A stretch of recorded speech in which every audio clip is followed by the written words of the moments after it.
Here's a game that all of you should already be familiar with, Contra. So why am I now covering it in a series which main focus is to showcase odd or obscure games? Well, first of all, it's a game that I grew up with, and the Famicom version is a bit different to the much more well-known US version. Let's start with the name. Contra is more or less a reference to the Contras, a name unofficially given to the various guerrillas that the US funded in the 70s and 80s to overthrow democratically or non-democratically elected leaders in Central and South America. Because of this, the name Contra was a bit controversial for a while, leading to the European version being renamed and modified into Probotector, where you play as robots instead of soldiers. Probably for the same reason the sequel is named Super C and the Game Boy version Operation C. I grew up in ye old Europe, which was Probotector land, but my memory still exists that I played Contra and not Probotector. I swear that I played as Bill and Lance and not RD008 and RC011. It was the hardest game that I played as a kid, and that designation more or less holds to this day. I haven't gotten much better at it. By now I've beaten Ninja Gaiden and Castlevania, but I still can't get farther in Contra than the snowfield. One-hit kills, 3 lives to start.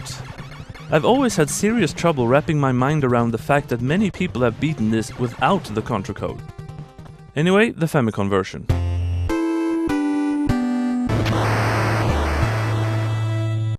It's like a remaster you'd see nowadays. The title screen has a cool fire effect added, and the backgrounds animate here, like the palm trees. There's also an animated intro and mid-stage cutscenes, although they don't say anything interesting. An intro says more or less what the manual does.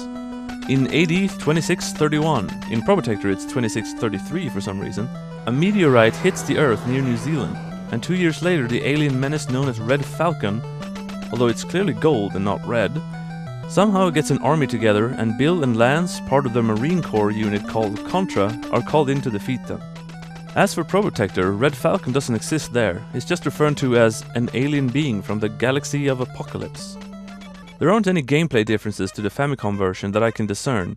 It's not any easier and it's not harder. What's weird to me though is that the Famicom version came out the same year as the American version, unlike say the enhanced Famicom version of Castlevania.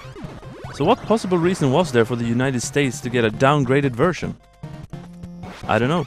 So let's just assume that them damn Japs hate America. Contra is a classic game. Hard as hell, but even I love it. Part of its genius is the Contra code, which is a different way to bring in a wider audience instead of making the game easy by default.